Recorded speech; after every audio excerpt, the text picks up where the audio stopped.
Buenos días a todas y a todos. Bienvenidos a la Facultad de Ciencias Políticas y Sociología de la Universidad Complutense de Madrid. La verdad es que es un acto muy especial, no solamente por los homenajeados que tengo a mi derecha, sino también por las personas que han acudido a este acto. Para nosotros es un orgullo contar con estos profesores y profesoras que están sentados también en la sala. Creo que es un acto de reconocimiento. Es una deuda que tiene esta facultad con todos aquellos que han formado parte y forman parte de su profesorado, y creo que es un orgullo, ¿no?, que esta universidad y que esta facultad en concreto haya tenido personalidades tan relevantes en el ámbito de la sociología. En muchas ocasiones creo que los centros y las instituciones de alguna manera no reconocen la tarea y la labor que han venido desempeñando, ¿no?, las personas que han trabajado en esas instituciones. Nosotros veníamos haciendo, y yo creo que algunos de vosotros lo recordáis, algunas comidas de homenaje en las que dábamos algunas medallas y algunos regalos a las profesoras y a los profesores que se jubilaban en ese momento, pero luego vino la pandemia y la verdad es que nos quedamos un poco a medio camino. Y yo creo que este último curso académico, el que cerrábamos ahora en septiembre, pues fue de nuevo la toma de contacto y el reconocimiento, ¿no?, de aquellas personas que han aportado tanto a nuestra universidad y tanto a nuestra disciplina. Me disculpaba ahora con el profesor Joaquín Arango porque fue uno de los últimos homenajeados, pero en ese momento no tuvimos la fortuna de hacer bien la grabación. La estamos grabando porque me ha preguntado Emilio, y espero, efectivamente, la subiremos también al canal de YouTube de la facultad, que como saben muchos de mis estudiantes, siempre digo, somos el segundo canal de toda la universidad, con más de 16.000, ¿de acuerdo?, suscriptores. Con lo cual, yo auguro que este acto, de acuerdo, de reconocimiento y de celebración, pues va a tener numerosas visitas en los próximos días. Voy a ser muy breve porque yo no tuve la fortuna, o no he tenido la fortuna de tener a los profesores José Enrique Rodríguez Ibáñez y Emilio Álamo de Espinosa entre mis profesores, aunque hice sociología, pero no tuve esa oportunidad.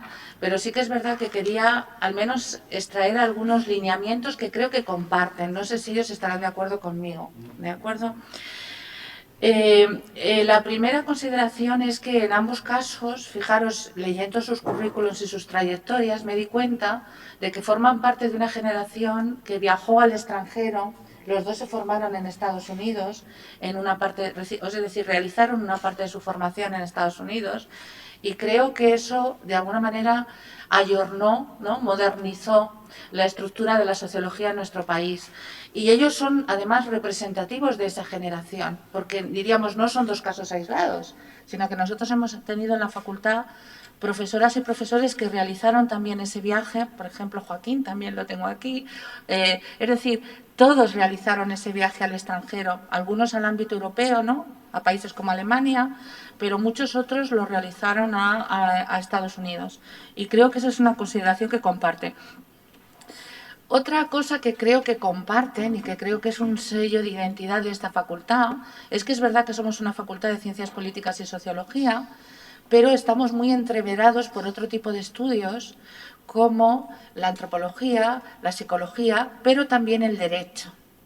Y creo que en ambos casos su formación como juristas o lo que recibieron como juristas, es decir, dotó a sus estudios de una profundidad, ¿de acuerdo?, a nivel teórico que a lo mejor en otros casos no se ha dado. Y entonces yo creo que esto también lo comparten ambos. Yo no sé, no conocía muy bien su trayectoria, pero cuando veo que en el caso de José Enrique hace un libro homenaje a Gómez Arbolella, me da la impresión de que esa fundamentación jurídica de sus trabajos efectivamente tuvo una gran importancia, ¿no?, en el desarrollo de su carrera. En ambos casos creo que están muy preocupados con un tema que José Enrique dice que es una de sus líneas de investigación fundamental, que es la crítica cultural de la modernidad. Es decir, cómo se produce el tránsito a la modernidad y desde el punto de vista sociológico qué consecuencias tiene para nuestras sociedades más contemporáneas. Yo creo que es algo que les ha preocupado a ambos y, de hecho, en el año 93 coeditan conjuntamente un libro en ambos casos, de problemas de teoría social contemporánea, que me parece que es donde plantean realmente cuáles serían, ¿no?, desde su punto de vista, y por supuesto recopilan trabajos de otros destacados autores de este país de la sociología. Por último, y por no detenerme mucho más, porque he encontrado más similitudes, quería destacar la importancia que tienen ambos para el Departamento de Teoría Sociológica de esta facultad. Sabéis que nuestra estructura ahora departamental, después de los cambios que hicimos para el año 2018, pues es muy distinta. Ahora es un departamento muy grande de sociología, metodología y teoría, que tiene docencia en en 5 facultades, con numerosos profesores destacados, de acuerdo, en otras facultades, pero sobre todo creo que el ámbito de la teoría sociológica debe muchísimo a los profesores Rodríguez Ibáñez y Lamo de Espinosa. Y en ese sentido, para mí, fijaros, es hasta cierto punto una tristeza, porque me da la impresión de que ese relevo, de esa, diríamos, esa importancia que le dan a la teoría dentro del ámbito de la sociología, no sé si ha sido realmente, diríamos, no sé si ha sido, a ver, decirme la palabra porque no me sale, recogido, gracias.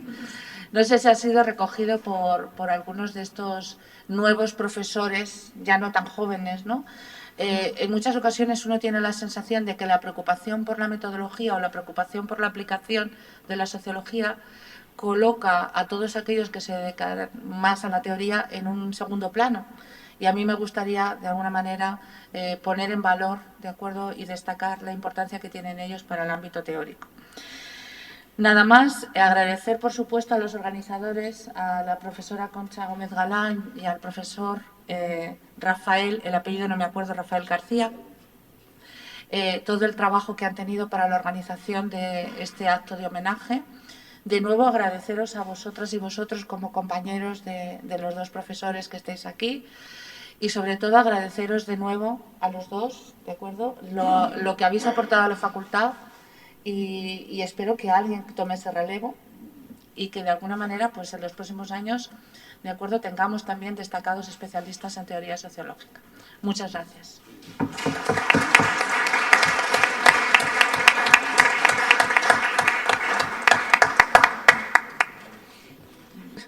Bueno, buenos días a todos, a todas. Lo primero que quiero dar las gracias a nuestra querida decana por su participación en un acto que es muy importante para el Departamento de Sociología, Metodología y Teoría. Quiero dar las gracias también a Javier Fernández, que es el gerente de la facultad, por su apoyo logístico a este acto, y sobre todo quiero dar las gracias a los organizadores del mismo, que no soy yo, sino los profesores Javier Noya, Alberto Ribes y Rafael García Alonso. Muchas gracias por tomaros el tiempo grande que ha sido necesario para organizar este acto.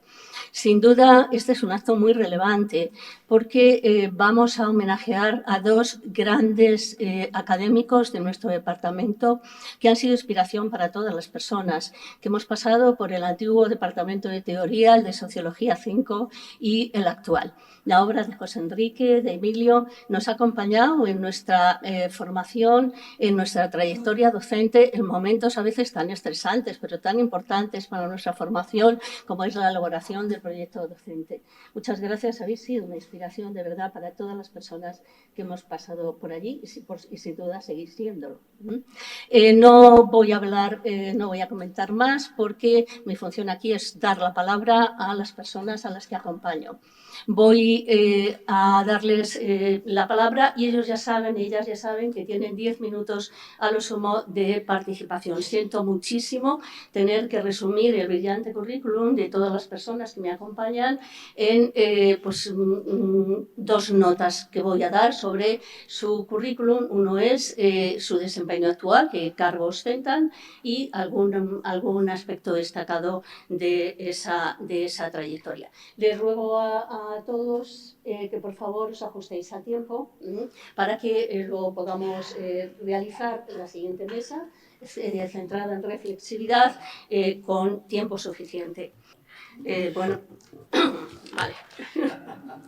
Pues voy a dar la palabra en este caso al profesor Fernando Vallespín Oña, que es catedrático de Ciencias Políticas y de la Administración en el Departamento de Ciencias Políticas y Relaciones Internacionales de la Universidad Autónoma.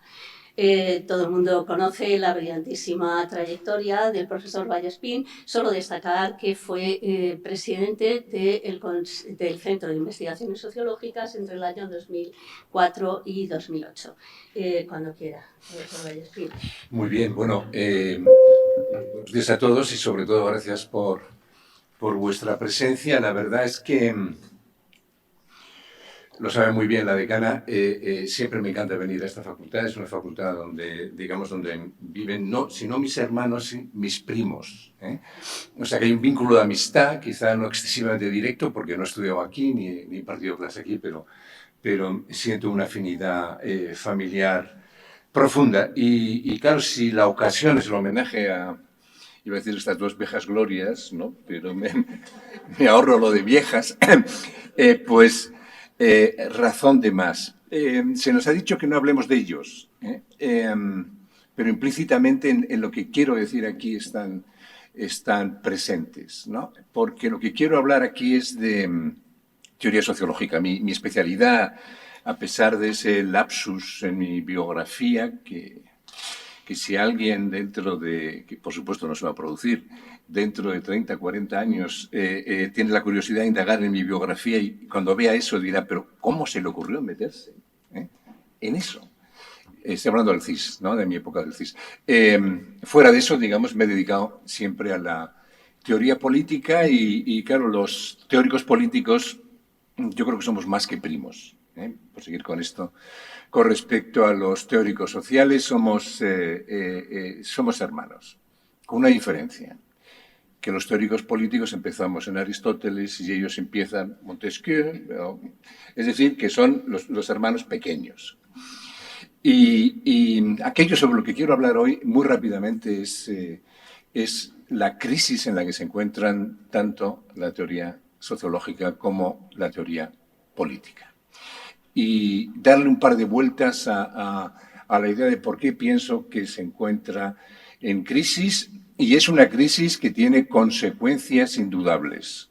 El segundo bloque tiene el título ese de reflexividad, que me parece que es un título muy importante, pues sencillamente porque yo creo que lo que producimos los teóricos políticos y lo que producen los teóricos sociales no sirve ya para que las personas que habitan la sociedad contemporánea tomen conciencia del mundo en el que viven. Es decir, hemos dejado de ofrecerles un diagnóstico del tipo de sociedad al que pertenecen.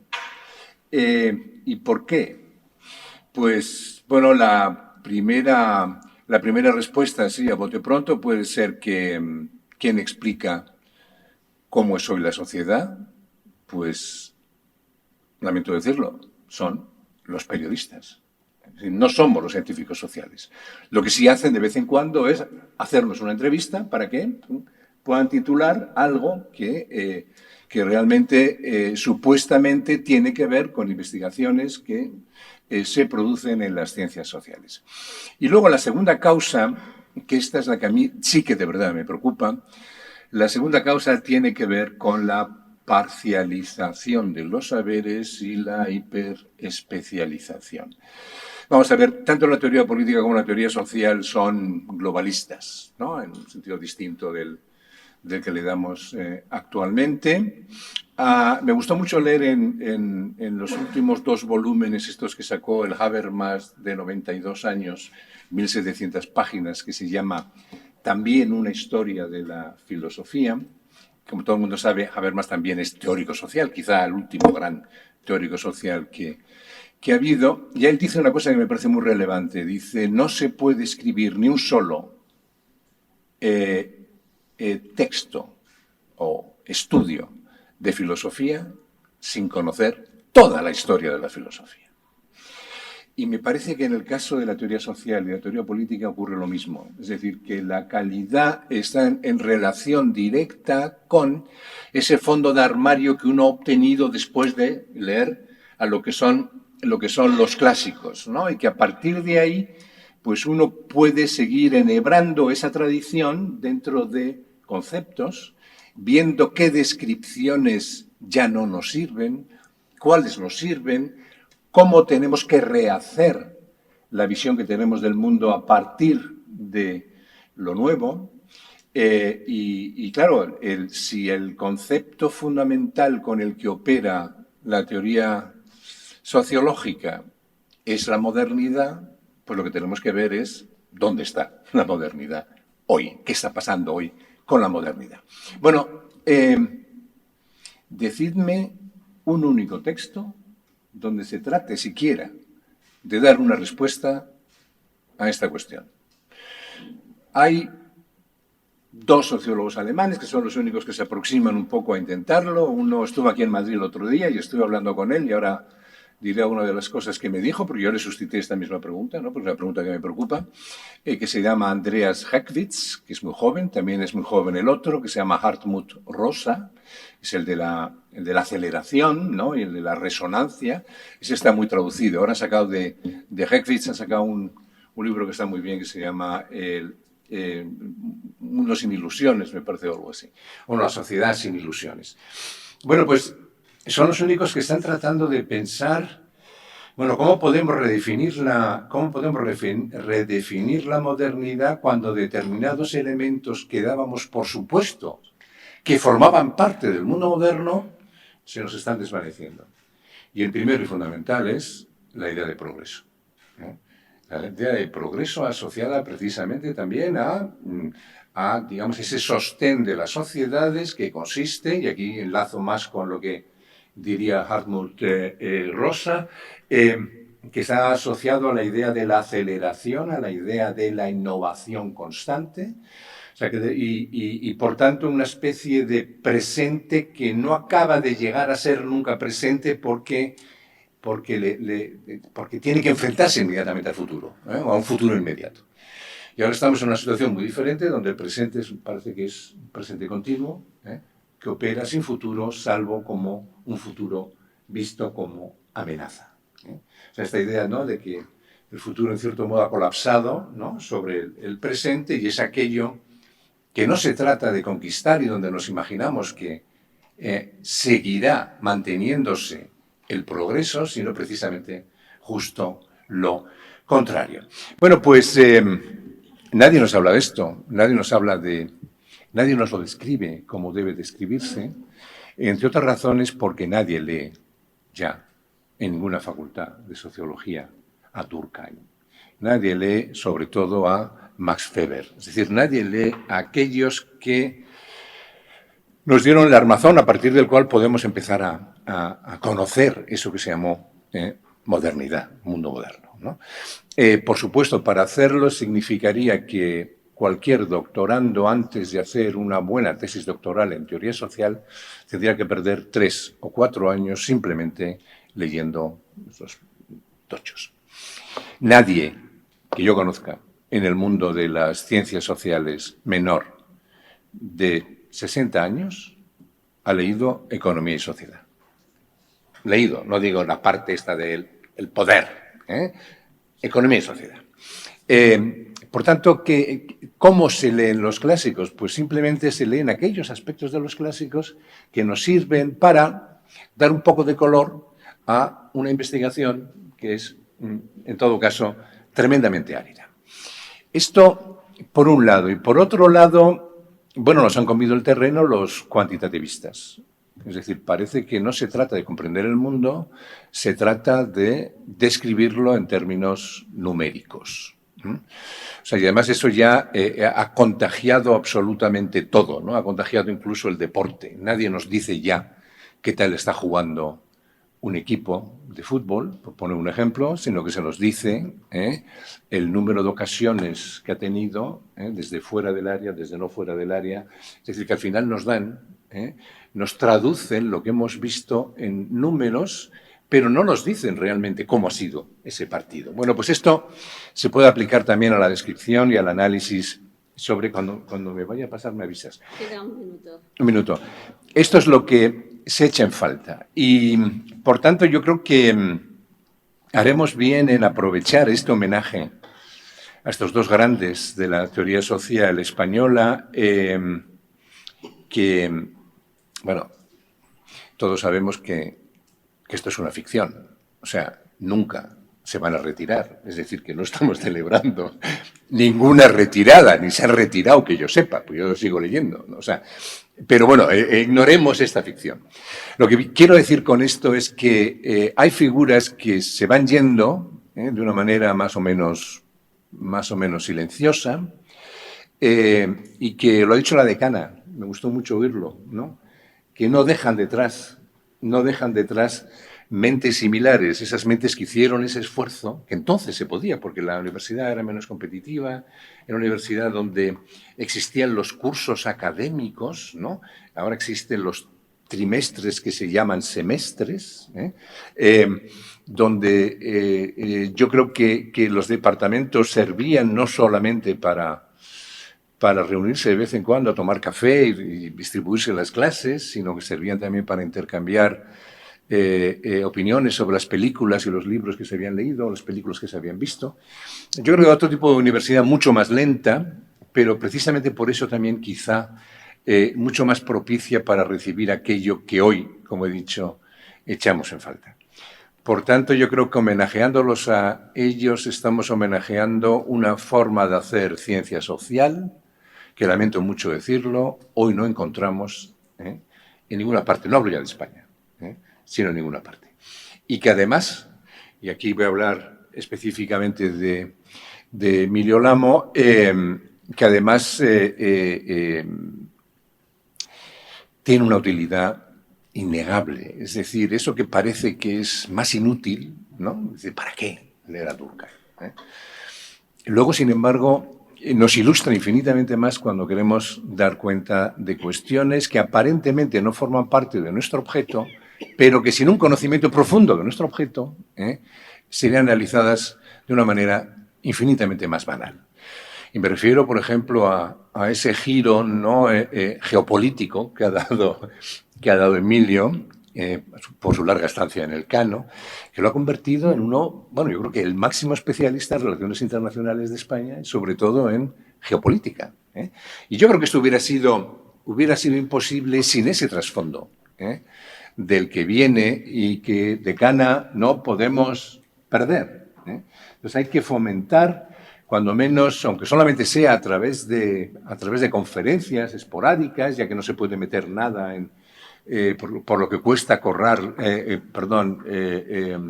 reformar los currículos, pues conferencias que de vez en cuando da alguien, ¿no? Que acudan los alumnos y que alguno al menos pueda verse seducido. Bueno, no me dan más tiempo. Enhorabuena por vuestro homenaje y bueno, y que sigáis activos, como he dicho. Muchas gracias.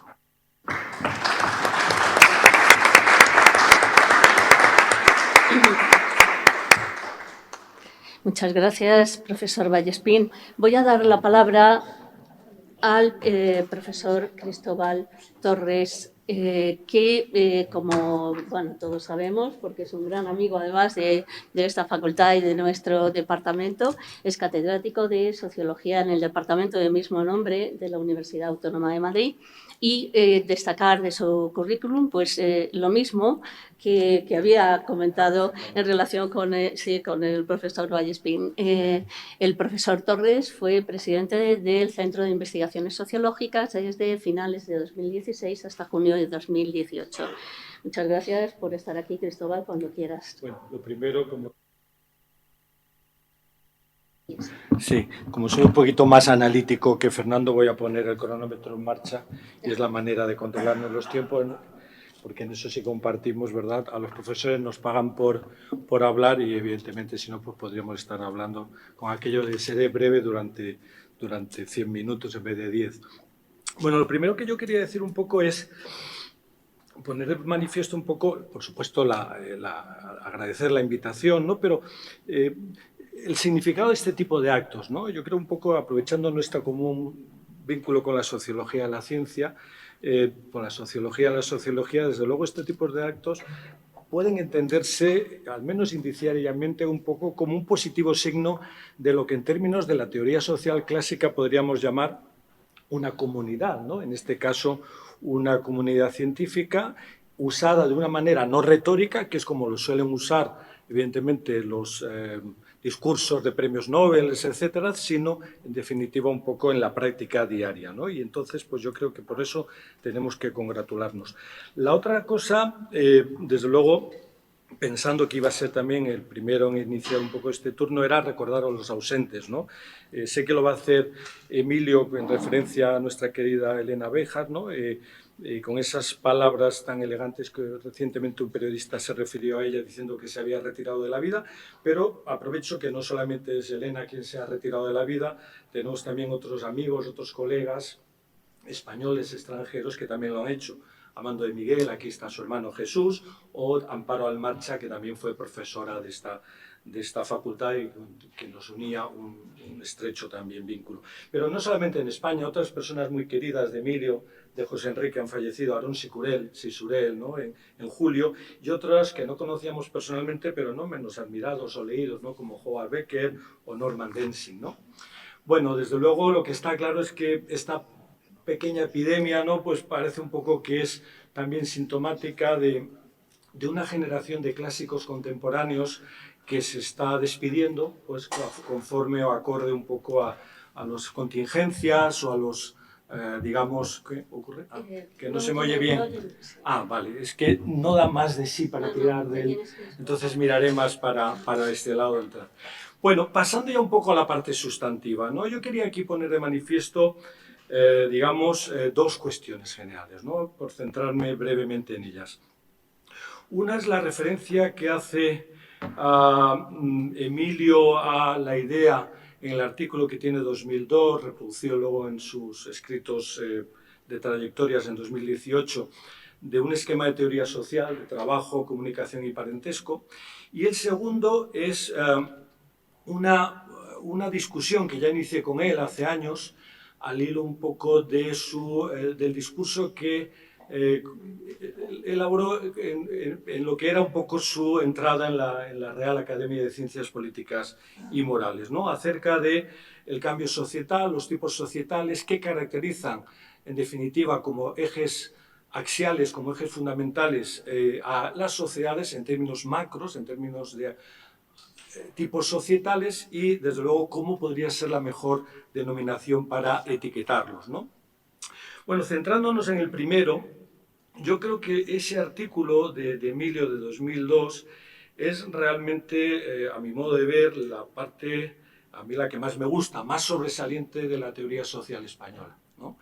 ¿Por qué? Porque esa vieja propuesta de Durkheim, de las reglas del método sociológico, ¿no? de finales del siglo XIX, pues claramente necesitaba un desarrollo, una concreción, y yo creo que ahí en ese texto, en esos universales sintéticos, que en definitiva son las normas, el trabajo y la comunicación, se desarrollan. Es decir, a partir, no tanto en ese artículo, pero sí en otros escritos en el Manual de Sociología del Conocimiento de la Ciencia, en los primeros capítulos, donde Emilio formula un poco, señala lo que entiende que es, y yo también, claro, la configuración ontogenética del Homo sapiens, en esa triada que constituye cerebro, mano, boca, pues claramente se desarrolla, digamos, la base del proceso de hominización y, por tanto, a partir de, digamos, un incipiente elemento filogenético, que no es más que los agrupamientos demográficos, ni siquiera podemos hablar en ese momento de grupo social, suficientemente densos para poner en marcha esa base ontogenética del cerebro, mano y boca, se desarrollan esos universales sintéticos en términos de norma, que da lugar a la forma más primitiva, el parentesco, y de ahí, claramente, con los procesos de desarrollo y de interacción con la acción social, la construcción de las formas de poder, terminando en la creación del Estado, la mano, que da lugar al trabajo como universal sintético, que va a permitir la creación de modos de producción y que claramente termina en la aparición del mercado y en las formas contemporáneas de la sociedad capitalista, de economía capitalista, perdón, de la sociedad moderna industrial, de economía capitalista, economía socialista, y finalmente la boca, que da lugar a la comunicación y que permite ese otro universal sintético que podemos llamar el lenguaje, que en definitiva va a permitir las lenguas, la formalización, la escritura, la imprenta y, por fin, la configuración de la opinión pública, ¿no? Insisto que, a mi modo de ver, esto es la parte, digamos, mollar de la teoría social, más que sociológica, que yo destacaría de la sociología española y que creo que está precisamente en ese escrito en particular del profesor Lamo de Espinosa, de Emilio, ¿no? Claro, ¿esto a qué nos lleva? Bueno, lo que nos lleva también es, a mi modo de ver, a señalar un gap, ¿no? El gap que tenemos que le faltaría, y es, claramente, necesitamos un ejercicio similar de adecuar esa idea fundacional del objeto de la sociología en torno a la dualidad acción social, hecho social. Lo hemos hecho, o lo ha hecho Emilio, para lo que es la idea del hecho social, necesitaríamos concretarlo para la acción social, ¿no? Es decir, nos seguimos moviendo un poco en los esquemas clásicos de tenis, ¿verdad?, de la distinción instrumental-emocional, reformulada por Weber, ¿no?, que le añade claramente la diferencia entre fines y valores a la acción racional y, evidentemente, la afectiva o tradicional. Yo creo, Emilio es verdad que lo ha explorado mucho y bien en términos de reflexividad, no voy a entrar ahí, puesto que corresponde a la mesa siguiente, pero, bueno, la idea a explorar, que está muy inexplorado y, evidentemente, con una polisemia semántica terrible, ¿no?, de las consecuencias no queridas de la acción social, hasta qué punto son consecuencias no anticipadas, hasta qué punto son consecuencias imprevistas. Es decir, ahí hay en esa interacción con los hechos sociales todo lo que es la acción social engañosa, la acción social encubierta. Un poco José Enrique lo comentaba anterior, lo comenta un poco en la introducción al libro también de trayectorias, evidentemente con una locución latina, callamos de nosotros mismos, ¿no? Es decir, la dificultad que tenemos cuando nos enfrentamos a esos ejercicios de reflexividad propia, cómo callamos sobre nosotros mismos, ¿no? Entonces, esa idea de mirar hacia un lado distinto de lo que, donde queremos ir, claramente yo creo que también debería formar parte de esa teoría de la acción social. Como me quedan 2 minutos, pasaré muy brevemente ya al segundo eje. Claramente, bueno, hay que decir, ¿no?, Alexis de Tocqueville, hay algo que no acaba de morir, pero que está desapareciendo, pero que ya ha muerto, ¿no? Y hay algo que ya ha nacido, pero que no acaba de alumbrarse, ¿no? Pues algo parecido, ¿no?, estamos viviendo en los últimos 30 años, ¿no?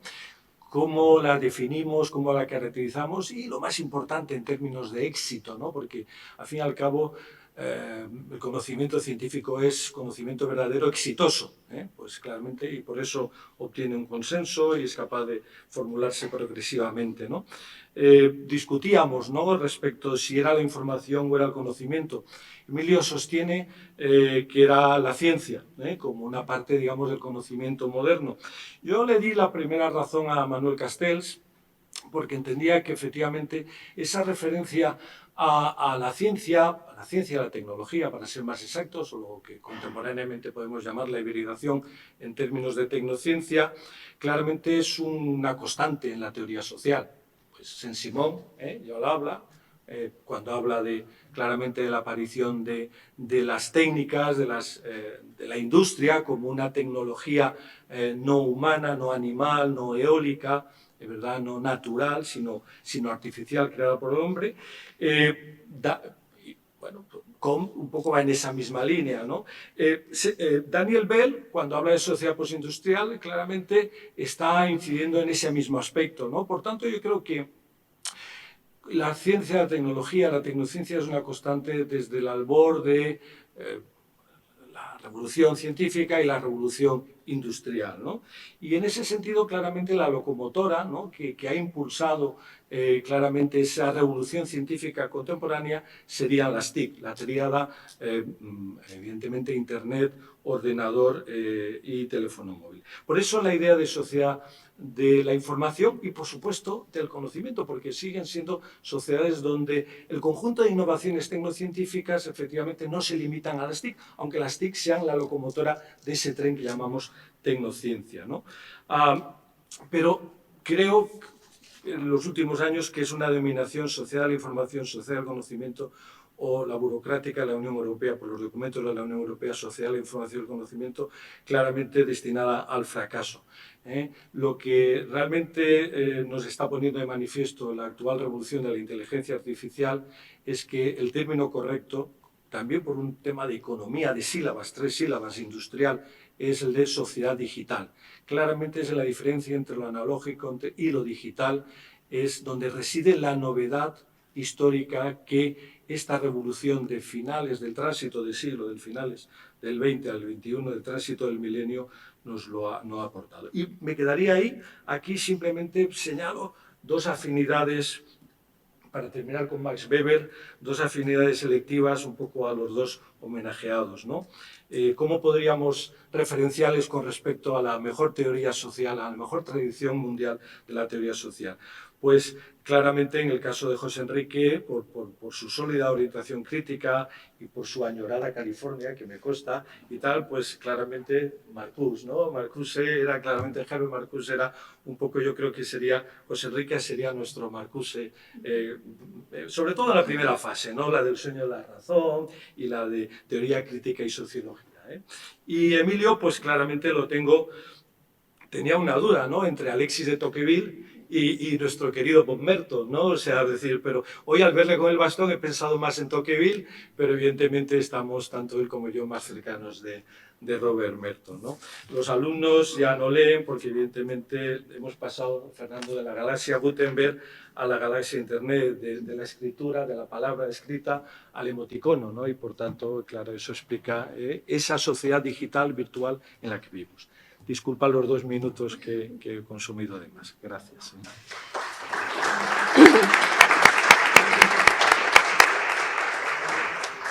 Muchas gracias, Cristóbal.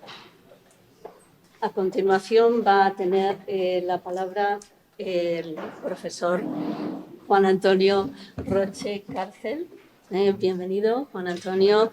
Él es catedrático de Sociología de la Cultura y de las Artes en el Departamento de Sociología 1 de la Universidad de Alicante. Y de su extenso currículum yo destacaría que ha sido coordinador de investigación del área de Cultura y Artes de la Asociación Europea de Sociología. Cuando quieras. Muy bien. Buenos días. Muchísimas gracias a los organizadores, particularmente a Rafael García Alonso, por haberme invitado a este merecidísimo homenaje a Emilio Lamo de Espinosa y José Enrique Rodríguez Ibáñez, sinceramente muy admirados por mí, muy queridos, en el plano intelectual, en el plano académico y también, cómo no, en el plano humano. Lo que les voy a plantear sintéticamente y muy rápidamente, en homenaje precisamente a ellos dos, voy a establecer un mapa conceptual cognitivo de lo que representan las teorías de la conspiración, en el sentido de que lo vamos a tratar como un fenómeno cultural, José Enrique, y nos va a permitir hacer una sociología reflexiva, Emilio, sobre qué papel tiene la sociología hoy en relación con las teorías de la conspiración. Las teorías de la conspiración han estado presentes desde las primeras civilizaciones a lo largo de la historia, especialmente durante los eventos traumáticos para la sociedad. Numerosos científicos sociales hoy nos dicen que estamos en una crisis social general, en ello abundaba la persona que ha hablado antes que yo, ¿no? Y esta crisis social podría ser definida como una turbulencia o perturbación importante del sistema social originada por causas externas o internas y que produce un desmoronamiento de la legitimidad del sistema de valores. Este desmoronamiento produce a su vez una serie de contradicciones y rupturas que están llenas de conflictos, de tensiones y de desacuerdos. Lo que hemos pasado hoy es a tener unas guerras de religión, a unas guerras culturales que se centran en luchas originadas en polémicas vinculadas a valores, como sucede en las teorías de la conspiración. En sociología, al parecer, las teorías de la conspiración han sido abordadas al menos desde 3 campos de investigación sociológico: el histórico, el crítico y el analítico. Nosotros nos vamos a centrar en el analítico y particularmente intentando hacer un mapa conceptual cognitivo, delimitando sus rasgos principales, las partes fundamentales de las que consta o las conexiones existentes entre todos sus componentes. En este mapa conceptual hemos descubierto 7 características generales de las teorías de la conspiración. El primer rasgo es su forma de acercarse a la realidad y a la historia. En este sentido, desde comienzos del siglo XXI, las teorías de la conspiración han evolucionado desde lo patológico hasta lo lógico, es decir, que se han transformado hacia una forma de interpretar la realidad y la historia. Su estrategia, precisamente, consiste en colocar el acento en la poca realidad de la realidad. Una realidad considerada movediza e inestable, una realidad de desconfianza, en la que se disuelve y se confunde con su representación, obtenida mediante manipulaciones que suscitan interpretaciones diversas. Al mismo tiempo, las teorías de la conspiración ponen el ojo en una realidad superficial, aparente pero ilusoria, que oponen a otra más profunda, oculta, amenazadora y oficiosa, y que consideran mucho más real. En este contexto, para las teorías de la conspiración, la realidad entera deviene un vasto complot, por lo que no debe sorprender que terminen generando una inquietud sobre la solidez y la estabilidad de la propia realidad, como nos dice Nick Boltanski. A su vez, observan la historia cuestionándola, desvalorizándola y buscando constantemente la historia detrás de la historia.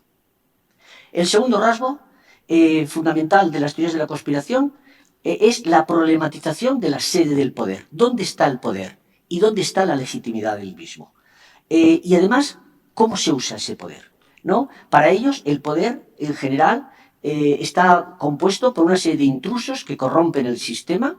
Por tanto, el poder es generalmente, por generalidad, corrupto en conjunto. Y además, en este grupo de poder siempre hay una persona que conspira, es decir, que hace algo desde las sombras, ejecutando un plan directo e intencionado y diseñando una confabulación absoluta y un complot secreto y oculto.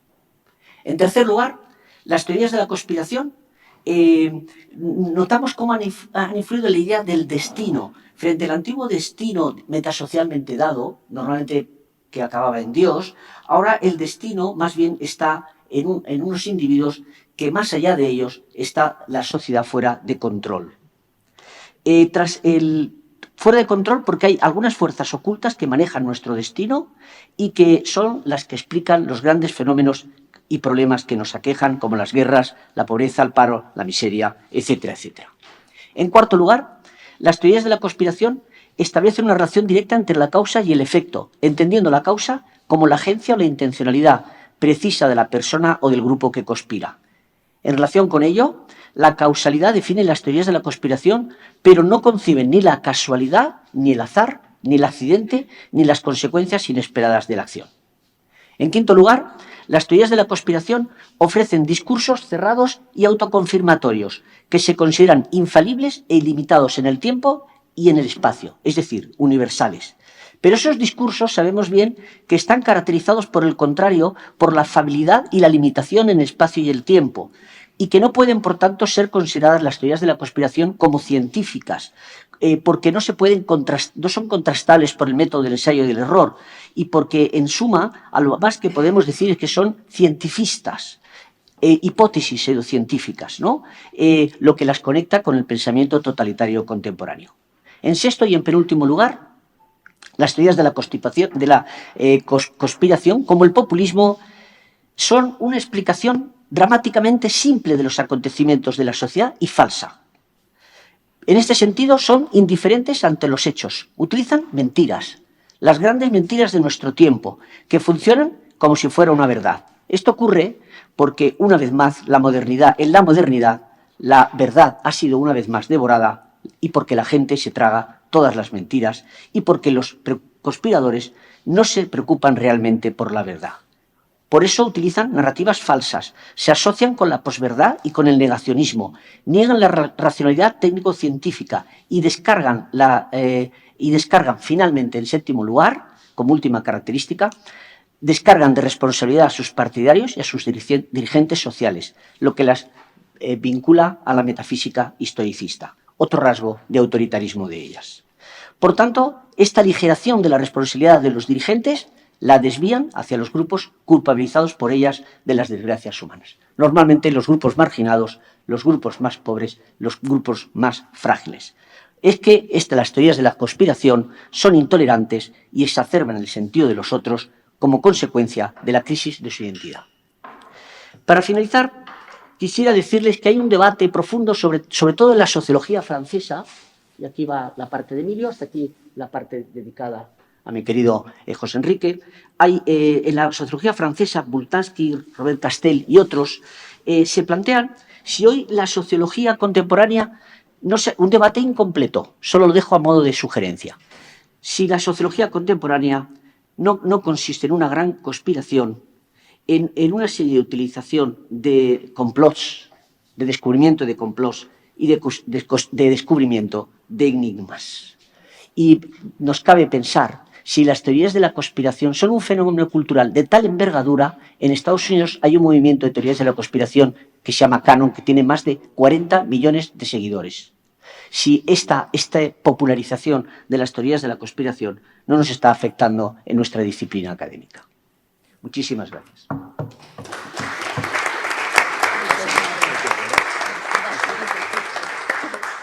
Muchísimas gracias, profesor Roche.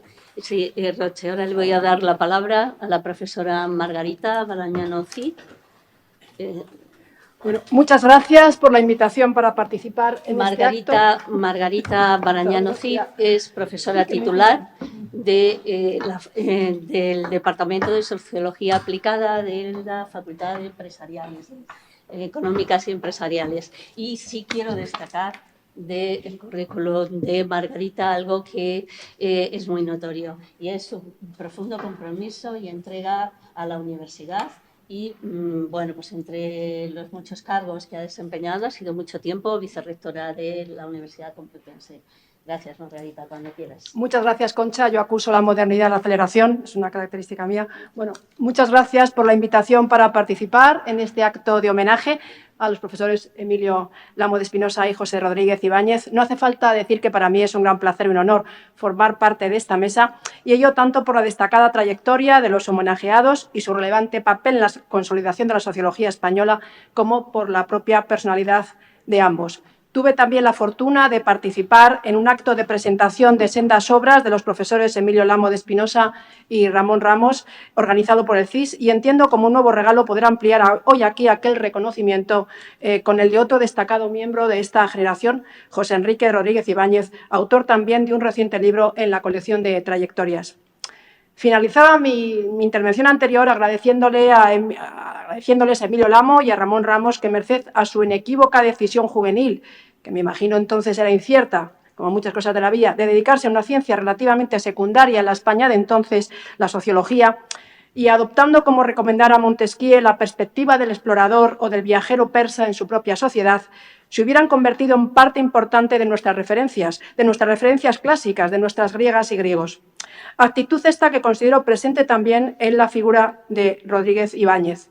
Y es que, haciendo verdad lo que señala Raymond Aron en la cita con la que Rodríguez Ibáñez inicia su libro, es asimismo un sociólogo impregnado por la historia, por la voluntad de desentrañar una modernidad a la que no ha renunciado a conocer y que nos sorprende además continuamente con la profundidad de sus metamorfosis, que seguimos, como digo, también, siguiendo su legado, entre otros, aspirando a conocer, no nos resignamos a dejar de reorientarla, eso sí, sabiendo que necesitamos nuevas preguntas y nuevas respuestas.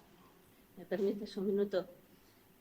He interrumpido a la profesora Barañano porque ahora mismo en esta facultad se está celebrando una concentración y un acto de homenaje y recuerdo a la estudiante Sandra González Clavería. La gente está abajo recordándola y manteniendo un minuto de silencio. Entonces, pues quiero hacer constar que todos nos sumamos a este recuerdo y este homenaje. Perdóname. ¿Hacemos el minuto de silencio? Si queréis, sí.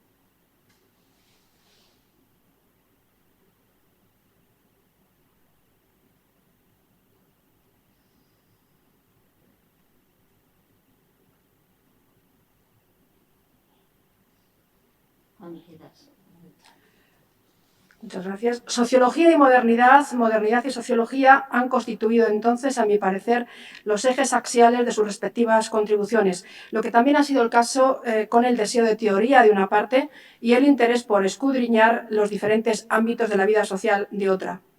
Rodríguez Ibáñez, haciéndose eco de la autobiografía de Turén, resume con esta frase, deseo de teoría, la esencia de su empeño, central también en el trabajo de Lamo de Espinosa y en los encuentros de teoría sociológica que ambos contribuyeron a impulsar muy decisivamente junto con otras personas que están también en esta sala. Los análisis sobre la cultura, la política, el lenguaje, la comunicación, la globalización, la familia o el Estado llenan asimismo las páginas de las respectivas obras y plasman sucesivas aproximaciones a las formas actuales de lo social. Ahora bien, ni Emilio Lamo ni Rodríguez Ibáñez identifican la teoría o la investigación aplicada como los polos opuestos de una suerte de dicotomía separadora del texto por una parte y del contexto por otra. Muy por el contrario, la búsqueda de un paradigma de síntesis creo que constituye otro de los hilos conductores de sus respectivos trabajos desde el inicio mismo de su incursión en esa terra ignota que era la sociología española de la época. Por derroteros distintos, confluyen en encontrar unas primeras pistas para la síntesis en las grandes aportaciones iniciales desde Weber a Marx, con especial acento en la Escuela de Frankfurt, a la que dedican ambos una extensa atención en obras de casi juventud. Sus primeros avances en esta búsqueda integradora se valen también de su familiaridad con los enfoques del interaccionismo simbólico, como sabemos, las corrientes endometodológicas y neofenomenológicas, y en conjunto de las nuevas teorías de la acción, a las que se aproximan de la mano de profesores como Zimmermann, Seff o Sicurel, recientemente, como nos han dicho, desaparecido, y de conferenciantes como Myrdal, Ricoeur o Lasarfeld. Toda una panoplia de gigantes del momento con la que entraron en contacto gracias a su estancia en la Universidad de Santa Bárbara y a su inmersión en ese hervidero vital e intelectual que era la California del 68, incluyendo visitas a sus centros universitarios de figuras como Angela Davis, Jane Fonda o Robert Altman, como nos recuerda Rodríguez Ibáñez en su obra. Lo interesante es que la apertura a esas nuevas perspectivas, más volcadas por lo general del lado de la sociología fenomenológica e interpretativa, no les conduce a olvidarse de las grandes estructuras, creo, de los grandes problemas de la modernidad. Tan solo quizá refuerza su convicción de apartarse del determinismo objetivista y normativista, de la idea del progreso productivista, predominante entonces, para incorporar lo simbólico, el sentido, lo intersubjetivo, como una dimensión fundamental de la vida social. No en vano, ambos desembocarán así en la reflexividad temática a la que dedican asimismo importantes escritos. La sociedad reflexiva, publicada por Emilio Lamo de Espinosa, de la que imagino se tratará después en la siguiente sesión, lleva como expresivo subtítulo precisamente sujeto y objeto del conocimiento sociológico, apuntando lo que para el autor constituye la singularidad por excelencia de nuestra ciencia, esto es, la dialéctica interminable, como la denomina, entre el pensar y el desplegarse de la vida social. El protagonismo, por ello, de la sociología es interpretado en este contexto en clave de doble hermenéutica y de lo que más adelante Giddens, autor con el que le encuentro muchas afinidades, denominará el dinamismo social de la modernidad tardía derivado del impacto creciente de los sistemas expertos. Y ello no tanto por la potencia o certeza de sus prognosis, al estilo de lo mencionado por Bell, sino por la inevitable espiral sin fin que enlaza las representaciones y las dinámicas sociales.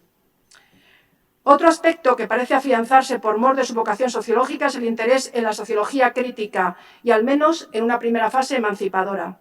Y ello tanto por lo que hace a sus presupuestos y enfoques como por lo que se refiere a su repercusión en la organización social. En lo que respecta a esto último, conviene recordar la procedencia de ambos de aquel ecosistema vibrante que debió ser la cátedra de Ruy Jiménez en los estertores del franquismo y su desplazamiento paralelo hacia la sociología, seguramente sin dejar atrás del todo la voluntad analítica y propositiva derivada de su formación inicial como juristas. Trabajos como Delitos sin víctimas del Amo de Espinosa o la propia tesis de Rodríguez Ibáñez después de una dictadura, cultura autoritaria y transición política en España, presentada en Santa Bárbara, se benefician seguramente del conocimiento y de la vocación transformadora del derecho crítico. Encuentro aquí, además, otras tres convergencias. En primer lugar, su deseo de aunar la crítica con el rigor y la cientificidad, la autorreflexividad y el antidogmatismo con el método, sin renunciar ni a lo uno ni al otro. De otro, su apuesta por la crítica dialogante y sociocomunicativa. Y, en tercer lugar, el alejamiento de la crítica negativa para centrarse, quizá por talante, también en la positiva representada por Rodríguez Ibáñez en la aportación habermasiana sobre el discurso como realidad y como anticipación de la emancipación. El afán crítico se extiende así a la propia idea moderna de progreso, con el objetivo de dejar atrás sus versiones más tecnocráticas, en tanto que epítome de una racionalidad instrumental focalizada en la eficiencia sin alma, y en contribuciones más recientes incluirá asimismo el cuestionamiento de la ciencia que ignora los riesgos y las incertidumbres del presente. En cualquier caso, permanecerá la confianza en el conocimiento reflexivo como eje constitutivo de la posmodernidad o de la ultramodernidad, como la denominen, si bien consciente ahora de sus ambivalencias y de su paradójica e inevitable producción de múltiples ignorancias y efectos colaterales. Un último denominador común atraviesa las trayectorias y obras de los profesores Emilio Lamo de Espinosa, a mi juicio, que se refiere a la tensión entre la interconexión a distancia y la desterritorialización asociadas a la globalización, de una parte, y la atención a las raíces, las procedencias y las pertenencias, de otra. Aspectos ambos a los que querría aproximarme tomando en préstamo las reflexiones de Simmel sobre las formas sociales del puente y de la puerta. Rodríguez Ibáñez y Lamo de Espinosa no solo consolidaron su vocación sociológica gracias a su apertura temprana a la academia internacional, sino que asimismo contribuyeron de primera mano a construir el puente por el que luego pudieron transitar con mayor aplomo y seguridad profesores y profesoras de generaciones posteriores. También nos ayudaron a vislumbrar un camino que nunca debió quedar cortado, así como algunos de los nuevos destinos a considerar por el profesorado resuelto a empujar en lo que pudieran la rueda del conocimiento. Es cierto que entonces en España los apoyos a las movilidades internacionales eran muy pocos, las responsabilidades docentes muchas y el peso de la clase, el género o el cambio científico enormes. Pero el puente comenzó a destruir los muros y la puerta quedó entreabierta. Más adelante, el análisis de los procesos internacionales y globalizadores llegará a ocupar un papel estratégico en los trabajos de Lamo de Espinosa y en parte también en los de Rodríguez Ibáñez, desplazando así del ámbito de la experiencia vital a la de objeto de estudio, lo que se acompañó además y se sigue acompañando hasta la fecha de la presentación de algunas de las obras y perspectivas más importantes de la sociología internacional. Ahora bien, volviendo a evidenciar su gusto compartido por la síntesis, ambos combinan asimismo la internacionalización con el interés o la atención por el contexto de origen. Este consiste, en primer lugar, en una sociología española ya madura, pero con múltiples carencias y debilidades, seguramente no ajenas a las de la propia institución universitaria, y, en segundo lugar, remite al claroscuro de una sociedad en plena ebullición, pero atravesada, sin embargo, por sucesivas crisis hasta llegar a la eclosión de la pandemia. Así, Rodríguez Ibáñez va a impulsar precisamente en la última parte de su trayectoria una investigación historiográfica centrada en el proyecto de recuperación del pensamiento social y político español, especialmente krausista y proclasista, seguramente por ese afán de combinar lo internacional con los puntos de procedencia. Promoverá así tesis doctorales, publicaciones, ediciones de libros y eventos académicos, analizando contribuciones como las de Sales y Ferré, Gómez Arbolella, e incluyendo también trabajos de los principales sociólogos del exilio u otros también de posguerra. Analizará también la generación del 59, así como los trabajos debidos a las cohortes de finales de los años 70, de las que, por cierto, esto es importante recordarlo, comienzan a formar parte casi por primera vez destacadas sociólogas, mujeres como Inés Alberdi, María Ángeles Durán, Marina Subirats, Ana Labar, Ana Cabré, Carlota Solé o la propia María Jesús Gil, estudiante asimismo entonces en Santa Bárbara. Todas ellas acabarán de abrir las puertas de par en par a las siguientes generaciones de mujeres, que llegaremos a representar una voz cada vez más numerosa y cualificada, incluyendo la de Elena Béjar, autora de una obra importante, cuidada y sugerente que hoy vamos a recordar. todo lo cual creo que reclama también y espera una atenta reconstrucción. Por su parte, Emilio Lamo revisita el protagonismo compartido de la familia y el Estado en pleno azote de la pandemia global, poniendo el dedo en la llaga respecto de las paradojas y contradicciones que acompañan a una globalización que llegamos a identificar con OMA como un mundo sin fronteras. La hogarización forzosa, la radical intervención de los Estados reaparecen con fuerza en mitad de una de las versiones más inquietantes de los jinetes del apocalipsis que atenazan el devenir humano en tiempos de plena percepción trágica de los riesgos e incertidumbres globales. Estas dos instituciones aparentemente desvanecidas, la familia y el Estado, emergen así con fuerza en su diagnóstico por ofrecer el caparazón protector, cálido o áspero, consistente en la lógica del don sin contrapartida y el muro frente al contagio. A partir de entonces comienza a tematizarse el inicio de una supuesta desglobalización, tanto en el mundo académico como en el político y social. Se va a teorizar así, a marchas forzadas, el reforzamiento de la escala nacional, lo que se acompaña de discursos no solo variados, sino hoy en día hasta opuestos. Algo semejante sucede con la intervención de otras escalas espaciales y con los vínculos locales o subestatales, incluyendo lugares de pertenencia básicos como los hogares. Todo lo cual supone una nueva vuelta de tuerca de los discursos y también de los decursos. ¿Asistimos a una nueva fase de la modernidad? ¿A un regreso al pasado? ¿O es que, como diría Bruno Latour, nunca fuimos plenamente modernos? ¿O la modernidad nunca fue lo que dijimos que era? Los puentes tendidos, las puertas abiertas por los dos profesores que homenajeamos hoy, se acompañan en consecuencia de caminos por desbrozar y de grandes interrogantes por responder que nos interpelan respecto de un futuro incierto. Emilio Lamo de Espinosa y Rodríguez Ibáñez se convierten así en parte de nuestros clásicos, de acuerdo con la afortunada expresión del primero, por habernos enseñado mucho de lo que sabemos y también todo lo que ignoramos. Solo puedo cerrar estas palabras con el deseo de que sigan tendiendo puentes, abriendo puertas en los tiempos por venir y que nos permitan seguir siendo testigos de sus fructíferas y futuras trayectorias. Muchas gracias.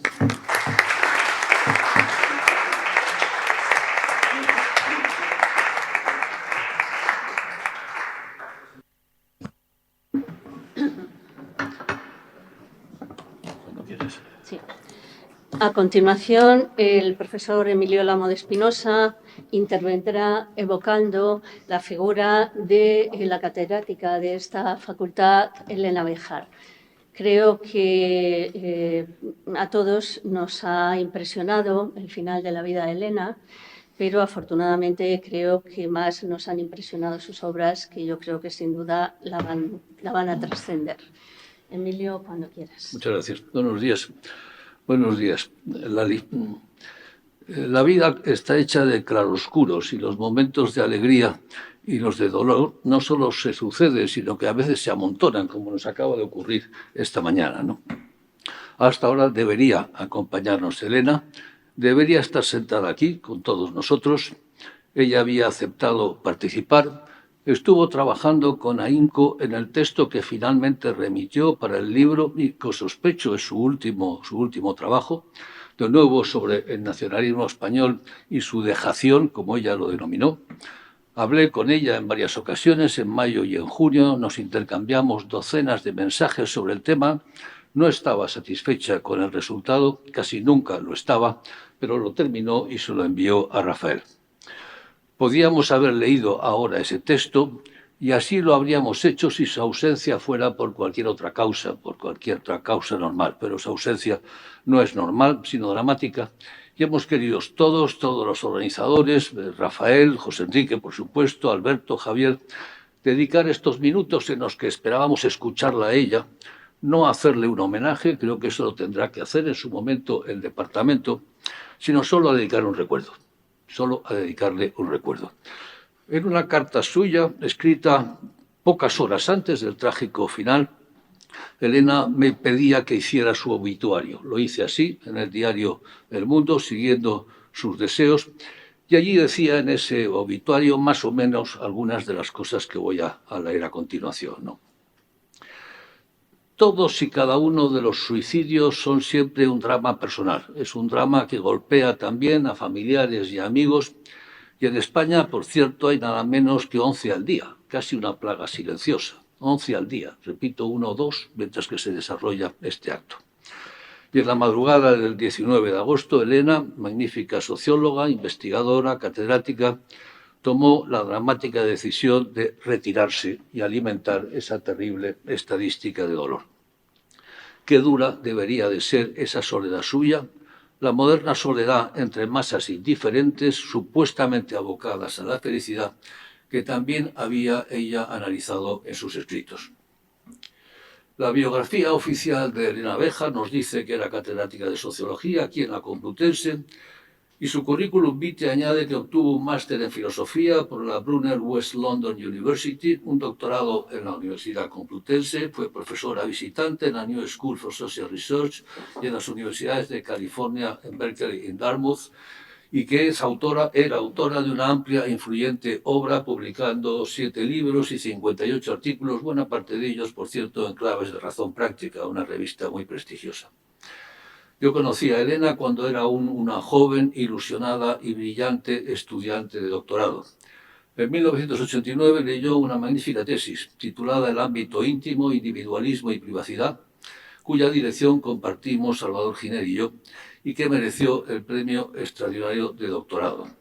Tesis que, editada por Alianza Editorial, fue finalista del Premio Nacional de Ensayo, y yo creo que marcó por completo toda su obra posterior, centrada en el análisis del individualismo moderno y la intimidad, de las emociones y su gestión, en la psicología positiva, entre comillas, el imperativo de la felicidad y la cultura psicoterapéutica, todo ello con comillas. Luego se embarcó con una exitosa carrera como profesora e investigadora, editando libros excelentes. He recensionado algunos, presentado a otros, al menos 2 de ellos, en el Colegio de Doctores y Licenciados en Sociología, La cultura del yo y el corazón de la República. Me acaban de pasar una foto que tenía en su despacho, Elena, está bien guapa, en la que compartimos la presentación del Corazón de la República, Miguel Ángel Ruiz Azúa, Fernando Vallespín, yo y ella. Una bonita foto. Quizás, sin embargo, en la línea de investigación de su tesis se integran 2 de sus obras posteriores, La cultura del yo, Pasiones colectivas y afectos propios, y su último libro, en el que tenía puestos grandes esperanzas y que tiene un título casi irónico y amargo visto desde hoy, Felicidad, la salvación moderna. Quizás las más conocidas son 2 investigaciones cualitativas basadas en entrevistas y reuniones de grupo. La primera, El mal samaritano, el altruismo en tiempos de escepticismo, finalista del Premio Anagrama de Ensayo, un sutil estudio de las motivaciones del voluntariado para descubrir que predominan los motivos de autosatisfacción y de autorrealización, un refrendo, pues, más del individualismo dominante. El segundo libro, que ha tenido un enorme éxito, La dejación de España, nacionalismo, desencanto y pertenencia. Quizás el mejor análisis sobre el abandono de España por las generaciones modernas, que en una recensión que publiqué yo comparaba con el viejo laberinto español de Gerald Brennan. Lo que analizaba era el laberinto español moderno. Allí identificaba el problema del nacionalismo español. Si utiliza el discurso esencialista o sentimental, revalida y refuerza el de los nacionalismos periféricos. Y si no lo hace para acudir al patriotismo constitucional o a la idea de ciudadanos libres e iguales bajo la ley, se priva la fuerza de los sentimientos. Si habla fuerte, malo. Si habla suave, nadie lo escucha. ¿Tiene sentido un patriotismo humilde?, se preguntaba Elena Béjar, y yo creo que en esas seguimos. Elena nunca estaba satisfecha ni con su obra ni con la de los demás, tampoco con su vida, pero luchaba con sus fuertes dolores físicos, rodillas, espalda, a veces paralizantes, con el mismo coraje que luchaba con los anímicos. He compartido con ella tablas de gimnasia varia y trucos para aliviar el dolor. Era de una sensibilidad casi enfermiza, pero eso mismo le dotaba de una especial finura en sus análisis, nunca complacientes y fuertemente críticos de la modernidad individualista, con un tono creciente de amargura. Como escribía Manuel Cruz sobre ella en El País, era una voz necesaria. Enrique Gil Calvo dijo: Elena era una de nuestras más importantes intelectuales. Cierto, yo siempre lo he creído, nunca lo dudé. Era brillante y profunda al tiempo, con un toque a lo Tocqueville a veces, a lo Sennett otras muchas. Su escritura era potente, de sobria madurez conceptual, de lectura fácil, y se ha quebrado cuando entraba en la sabiduría de la edad. Casi presagiando su terrible futuro, escribía Elena poco antes del evento fatal: El aumento actual del suicidio es propio de una sociedad de solitarios, de hombres y mujeres en una precariedad de vínculos estables y nutrientes. Esto, como sabemos, es Durkheim puro y duro, un Durkheim bien conocido por Elena, de modo que como sociólogo tengo que reconocer con Durkheim que una corriente suicidógena se llevó su vida. Como amigo, como amigos, eso no alivia ni un ápice nuestro dolor y nuestra pesadumbre. Y me pregunto qué tormenta, qué abandono, qué dolor le llevó a ese dramático final una noche del pasado mes de agosto. Nunca lo sabremos, pero siempre la recordaremos. Descanse en paz, Elena Béjar.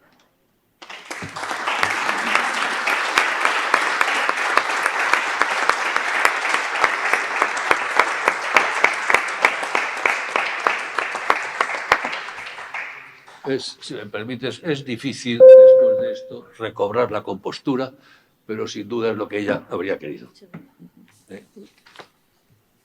Bueno, a continuación y para cerrar esta mesa voy a dar la palabra a nuestros dos homenajeados, a Emilio Lamo de Espinosa, José Enrique Rodríguez Ibáñez, para que brevemente, con unas intervenciones de unos 5 minutos cada una de ellas, hablen, comenten aquello que más les haya suscitado interés de la semblanza, de las aportaciones que se han hecho en esta mesa respecto de su obra. No sé quién quiere empezar. Si... José Enrique.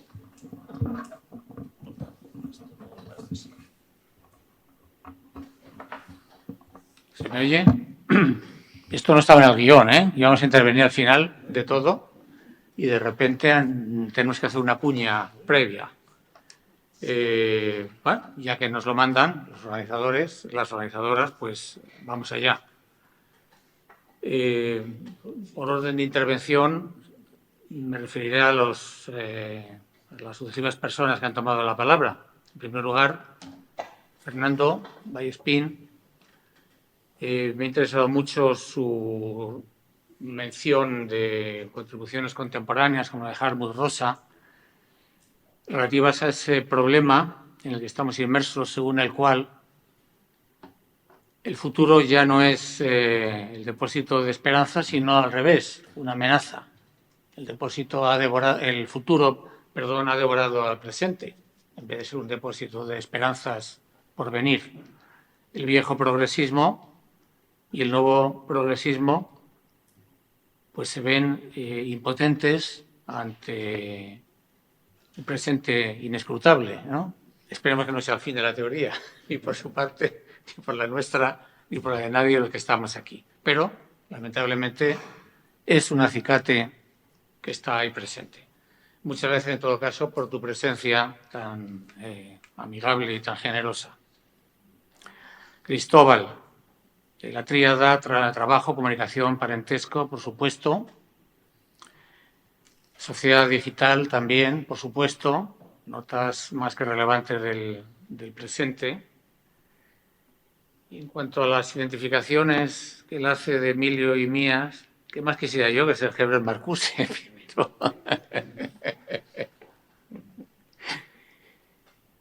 Primero por la repercusión de su obra, y por su personalidad que yo no desearía que se viera reflejada demasiado en mí. Tenía fama de ser muy antipático Herbert Marcuse en su trato personal, por lo visto, ¿no? Pero en fin, en todo caso, muchísimas gracias por el elogio inmerecido. Faltaría más. Y gracias también por tu colaboración y por tu presencia. Las teorías de Juan Antonio, la presentación de Juan Antonio Roches sobre las teorías de la conspiración y las guerras culturales, pues también enlaza con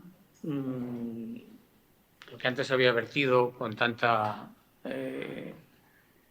oportunidad Fernando, y es la idea de ese presente más bien inescrutable, y además un presente torpedeado por todas esas fuerzas conspiratorias que no son las viejas fuerzas diabólicas, sino otras muy conocidas y muy refinadas, de las cuales probablemente el trumpismo sea el exponente más notorio, ¿no? Me he quedado yo con algunas citas literales suyas, y no bastante expresivas. La poca realidad de la realidad, la historia detrás de la historia que siempre hay que buscar, y por supuesto los discursos supuestamente infalibles que acompañan a esas presentaciones absolutamente falsas y pervertidas de esa misma realidad.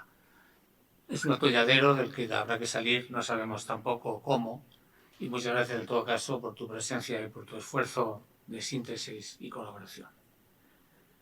En cuanto a Margarita, siempre tan animosa y tan dinámica, pues muchísimas gracias por los elogios, por la manera en la que se ha detenido en aportaciones mías ese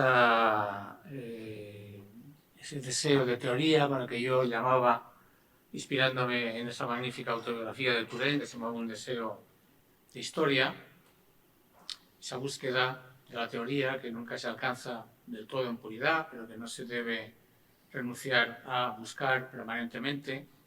También muchas gracias por esa inspiración en la metáfora de Simmel de puente y puerta, como él le llamaba a un libro que se tradujo al español como algo así como el individuo y la sociedad contemporánea, no me acuerdo exactamente cómo, que yo he citado y he utilizado muy a menudo, y que como todo lo de Simmel está lleno de sutileza y de finura, ¿no? No sé si habré alcanzado la finura, la sutileza de Simmel, pero en todo caso le agradezco una barbaridad a Margarita que me compare con él. No había mencionado antes, perdón, lo que mencionaba Cristóbal Torres, a la manera en que yo hacía notar que he sido en mis trabajos muy poco fiel a la vieja máxima de nobis ipsis silemus, callemos sobre nosotros mismos, sino que al revés, he sido muy exhibicionista. Me di cuenta al releerme y posiblemente sea una nota de carácter. ¿Qué le vamos a hacer? Muchísimas gracias a todas y a todos y cedo la palabra con mucho gusto a mi querido compañero Emilio Lamo de Espinosa. Muchas gracias, José Enrique. Bueno, mi agradecimiento a la facultad, por supuesto, a la decana, no he podido estar, a quienes han organizado este acto, a Rafael, a Javier, y a Alberto Ribes, y por supuesto a todos los ponentes, a todos y a todos los que estáis aquí en la sala, ¿no? Bueno, es un gesto de cariño y de simpatía y lo percibo en el alma, como quien dice, ¿no? Me siento emocionado por ello. Las intervenciones han sido magníficas, podría estar hablando de ellas una hora, pero no tenemos tiempo, tenemos que ir a tomar un café, de modo que voy a ser relativamente brusco a la hora de lidiar con ellas. Fernando ha comenzado planteando un tema con el que pretendo terminar yo este acto, que es el tema de la parcelación.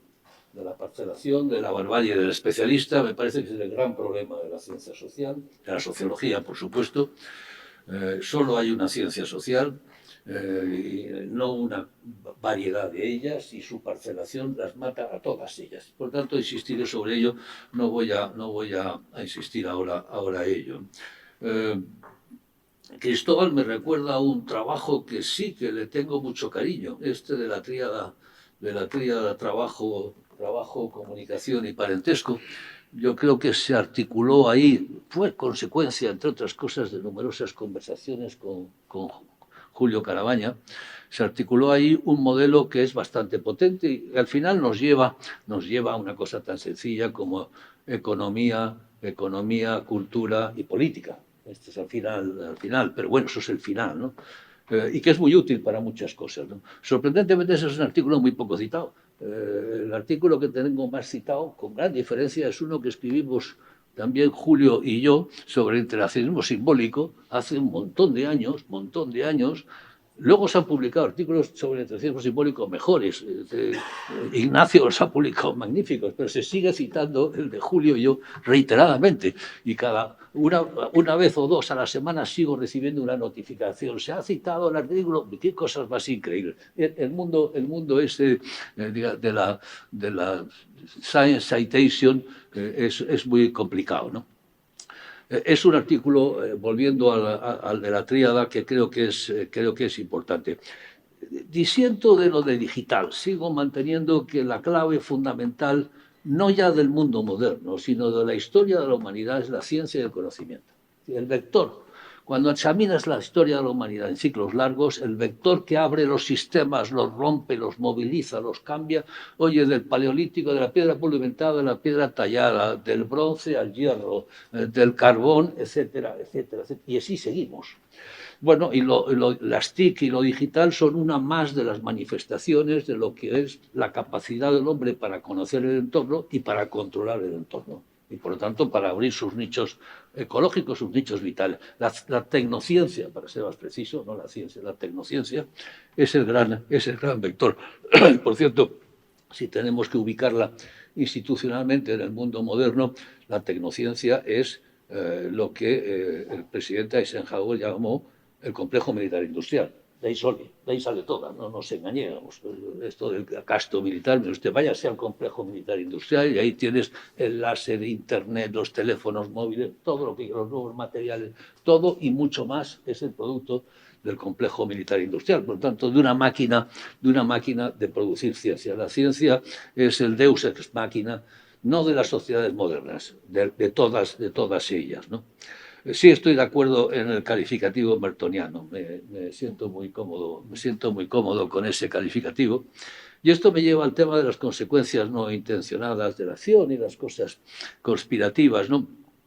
Yo recuerdo la primera conversación que tuve personalmente con Robert Merton cuando iba a ofrecerle el doctorado honoris causa por la Universidad Complutense, que luego se le concedió, y lo entrevisté allí en su casa en las colinas de la Universidad de Columbia, al norte de Manhattan.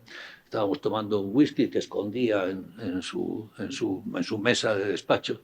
Y hablando sobre las consecuencias no intencionales, le dije, yo creo que ese es un tema fundamental, eso es un tema esencial, no sé qué. Y de pronto abrió un cajón y me dijo, mira, aquí tengo sacó un paquete, aquí tengo este libro no acabado sobre las consecuencias no intencionadas.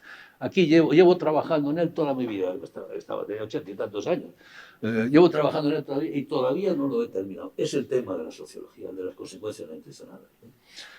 La sociología existe, la ciencia social existe, porque los hombres producimos un mundo de cosas que no sabemos lo que producimos. Los hombres hacen la historia y no saben lo que hacen, decía uno, pero el otro nos decía, bueno, la sociedad es un producto humano, pero no del diseño humano. Y como no existe el diseño humano, está ahí, es una cosa, decía Durkheim, una cosa, tenemos que estudiarla, porque no sabemos de qué va. Si no hubiera consecuencias no intencionadas, no tendríamos ni los economistas, ni los sociólogos, ni los politólogos, tendríamos trabajo. De modo que es el tema para mí, el tema central de la sociología, ¿no? Y bueno, y nada más, podría seguir comentando muchas cosas. Gracias, Margarita, ha sido una intervención brillante, muy precisa, muy adecuada, y te lo agradezco de verdad, te lo agradezco de verdad. Gracias a todos, gracias.